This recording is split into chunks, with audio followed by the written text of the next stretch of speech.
जीवन में हर बार कामयाबी मिले ये ज़रूरी नहीं है। जीवन में हर बार कामयाबी मिले ये ज़रूरी नहीं है। कभी-कभी असफलता भी मिलती है। कभी-कभी असफलता भी मिलती है। ऐसी स्थिति में एक बार कोशिश करके थकना नहीं चाहिए। ऐसी स्थिति में एक बार कोशिश करके थकना नहीं चाहिए। निराश होकर न बैठें, किसी काम को सफल करने के कई रास्ते होते हैं। किसी काम को सफल करने के कई रास्ते होते हैं। Hello everyone, welcome and welcome back to my YouTube channel. कैसे हो आप लोग? आशा करते हैं आप सब बहुत अच्छे होंगे। हम भी बहुत अच्छे हैं।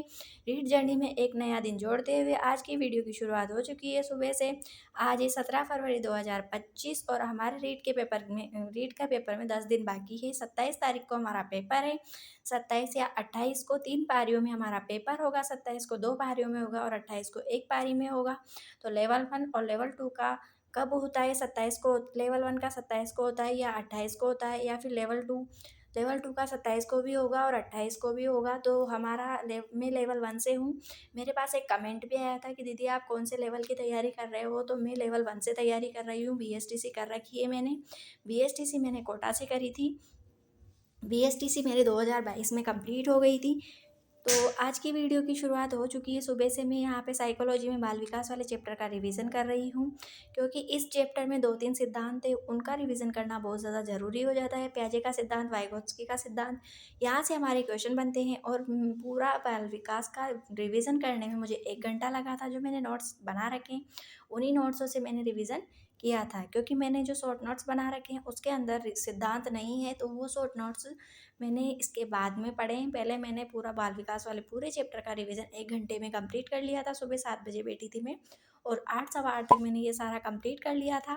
पूरा रिवीजन मैं डेली अपना रिवीजन करती हूँ, और जैसे ही मैं मॉडल पेपर भी सॉल्व करती हूँ तो वहाँ पे मुझे जिस चीज़ की कमी लगती है उस चीज़ को मैं रिवीजन करती हूँ। सभी सब्जेक्टों का रिवीजन करना बहुत ज़्यादा ज़रूरी है हमें, क्योंकि इस टाइम पे हमारे रिवीजन बहुत ज़्यादा काम आएगा। जो हम अंतिम दिनों में जो पढ़ाई करते हैं वही हमारे लिए बहुत ज़्यादा यूज़फुल रहती है, क्योंकि जो हम लास्ट के दिनों में पढ़ते हैं, मेरे साथ ऐसा ही होता है कि जो मैं लास्ट के दिनों में पढ़ती हूँ वही मुझे ज़्यादा याद रहता है, और वहाँ से जो क्वेश्चन आते हैं वो मैं कभी गलत नहीं करती हूँ। तो मैं जो अंतिम दिन होते हैं हमारे पास, जो 8-10 दिन है ये, इनमें मैं जो भी पढ़ूँगी वो मेरे लिए बहुत ज़्यादा हेल्पफुल रहेगा। इसीलिए मैं शॉर्ट नोट्स बनाती हूँ कि जो हमारे अंतिम दिन रहते हैं उनमें हमारे शॉर्ट नोट्स कितने काम आते हैं, ये जिन्होंने शॉर्ट नोट्स बना रखे हैं उन्हीं को पता होता है। जिन्होंने शॉर्ट नोट्स नहीं बनाए हैं उनको ये पता नहीं रहता है कि हम शॉर्ट नोट्स से कैसे पढ़ते हैं। तो हमें अंतिम दिनों में मोटी मोटी किताबें पढ़ने की कोई ज़रूरत नहीं होती है, इसीलिए शॉर्ट नोट्स बनाए जाते हैं। और शॉर्ट नोट्स का यूज़ भी लास्ट के दिनों में ही होता है। जो मैंने साइकोलॉजी के शॉर्ट नोट्स बना रखे हैं, संस्कृत के नहीं बना रखे, हिंदी के भी नहीं बनाए हैं मैंने, मैथ्स के भी नहीं है, पर्यावरण अध्ययन के भी नहीं है, क्योंकि ये इतने बड़े टॉपिक नहीं है। लेकिन मैंने साइको के बना रखे हैं, क्योंकि साइको हमारे लेंथी सब्जेक्ट है, बहुत बड़ा सब्जेक्ट माना जाता है खुद के अंदर ही, इसलिए उसके शॉर्ट नोट्स बनाना बहुत ज़्यादा ज़रूरी है। मैंने हैंड रिटन नोट्स भी बना रखे हैं, जो रजिस्टर में लिख रखा है, पूरा एक रजिस्टर भरा हुआ है उससे। और जो शॉर्ट नोट्स बना रखे हैं वो यूनिट वाइज अलग अलग बना रखे हैं। बाल विकास का अलग है, अधिगम का अलग है, बुद्धि का अलग है, और व्यक्तित्व विभिन्नता का अलग है। ये सारे मैंने अलग बना रखे हैं, बस मैंने शिक्षण विधियों के शॉर्ट नोट्स नहीं बना रखे हैं। तो जो हमारा मेन पेपर होगा उसके लिए भी हम इस पेपर के बाद में शॉर्ट नोट्स बनाना तैयार करेंगे, क्योंकि शॉर्ट नोट्स से बहुत ज़्यादा हेल्प मिलती है। और मैं बताऊंगी इस पेपर को होने के बाद में कि मुझे शॉर्ट नोट्सों से कितनी ज़्यादा हेल्प मिली है। यहाँ पे मैं मॉडल पेपर सेकंड सॉल्व कर रही हूँ। मैंने 2018 का पेपर सॉल्व किया था परसों के दिन, 15 तारीख को। 16 को मैंने मॉडल पेपर 1 सॉल्व किया और 17 को मैं मॉडल पेपर 2 सॉल्व कर रही हूँ। मैं 3 बजे मॉडल पेपर सॉल्व करने बैठी थी और 5:30 तक मैंने सॉल्व किया था। मैंने पूरे 150 क्वेश्चन अटेंड किए हैं। इसमें से पूरे क्वेश्चन जो मेरे को नहीं आए हैं वो मैंने छोड़े नहीं हैं, सभी क्वेश्चन अटेंड करे हैं, क्योंकि हमारे पास नेगेटिव मार्किंग नहीं है इसमें। तो सभी क्वेश्चन अटेंड करना कंपलसरी है, क्योंकि हम अगर तुक्का भी लगाते हैं तो उनमें से हमारा कोई एक क्वेश्चन भी सही निकलता है तो हमारे मार्क्स बढ़ेंगे ही सही, कम नहीं होंगे। तो इसलिए कोई भी क्वेश्चन ना छोड़ें। और जिनको ओएमआर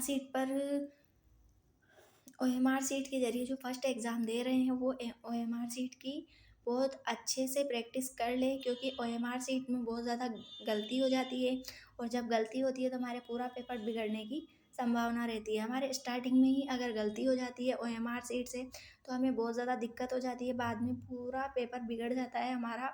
अगर हम जैसे रोल नंबर भरते हैं उसमें प्रश्न प्रश्न पेपर के नंबर भरते हैं, तो अगर उनमें गड़बड़ हो जाती है हमारे, तो मतलब इंसान डर जाता है अंदर से और ऐसे सोचते हैं हम कि हमारे रोल नंबर ही गलत भर गए, अब हमारे पेपर का क्या होगा। इसलिए ओएमआर शीट को अच्छे से भरें और उसकी प्रैक्टिस जिन्होंने नहीं की है वो ओएमआर जैसे ऑनलाइन टेस्ट वगैरह होते हैं उनमें ओएमआर भरी जाती है, तो उस हिसाब से आप अपनी प्रैक्टिस कर सकते हैं। या फिर कहीं जैसे ऑफलाइन टेस्ट सीरीज चल रही है, जैसे उदयपुर में चला रखी है लक्ष्य क्लासेस ने, तो फिर आप जैसे उदयपुर के आसपास वाले हैं तो जो बहुत सारे हैं, मैं भी जानती हूँ जिन्होंने वहाँ की लक्ष्य क्लासेस की टेस्ट सीरीज ज्वाइन कर रखी है, तो वहाँ पे जैसे ओएमआर में भरवाए जाते हैं आंसर, तो फिर उनसे मतलब उनकी गलतियाँ सुधर सी जाती है। तो मैंने पहले 2-3 बार पेपर दे रखे हैं और के भी मैंने पेपर दे रखे हैं, इसलिए मैंने ओएमआर की प्रैक्टिस नहीं करूँगी मैं, क्योंकि मेरी प्रैक्टिस हो रखी है ओएमआर की। मैं अच्छे से अपना आराम से अपनी ओएमआर को भरती हूँ पहले बिना टेंशन के, फिर उसके बाद ही अपना पेपर करना स्टार्ट करती हूँ। तो आप लोग भी ओएमआर को लेके टेंशन ना करें, आराम से भरें, देख देख के आराम से एक एक डिब्बे को गिन गिन के भरें कि यहाँ पे क्या आएगा और यहाँ पे क्या आएगा। 20 तारीख को हमारा पेपर मतलब हमारा एडमिट कार्ड आने वाला है, तो 20 या 21 तारीख को आ जाएगा, क्योंकि 7 दिन पहले आता है। तो उस हिसाब से हमारा 20-21 फरवरी तक एडमिट कार्ड आ जाएगा। आज 17 फरवरी हो गई है, तो जब हमें पता चल जाएगा कि हमारा सेंटर कहाँ आया है, होम डिस्ट्रिक्ट आया है या फिर कहीं और आया है। इसमें 2 सेंटर भरवाए गए थे, जिसमें जैसे आसपास वाले डिस्ट्रिक्ट भर देते हैं। मैंने एक तो होम डिस्ट्रिक्ट भरा है और एक जयपुर भरा है, 2 सेंटर भरे हैं मैंने। फिर देखते हैं मेरा सेंटर कहाँ पे आता है।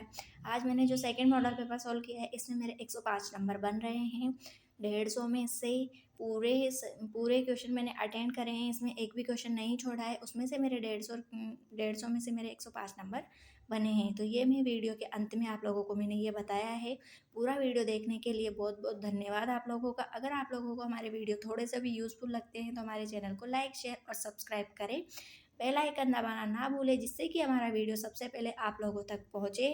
ऐसे ही हमारे वीडियो को सपोर्ट करते रहिए, प्यार देते रहिए। अगर हमारे चैनल पर नए हैं तो हमारे चैनल को सब्सक्राइब कर लीजिए, जिससे हमारा वीडियो सबसे पहले आप लोगों तक पहुंचेगा। हम डेली वीडियो बनाते हैं और रीड से रिलेटेड वीडियो आते हैं हमारे। मिलते हैं अगले वीडियो में, तब तक के लिए राधे राधे, थैंक यू।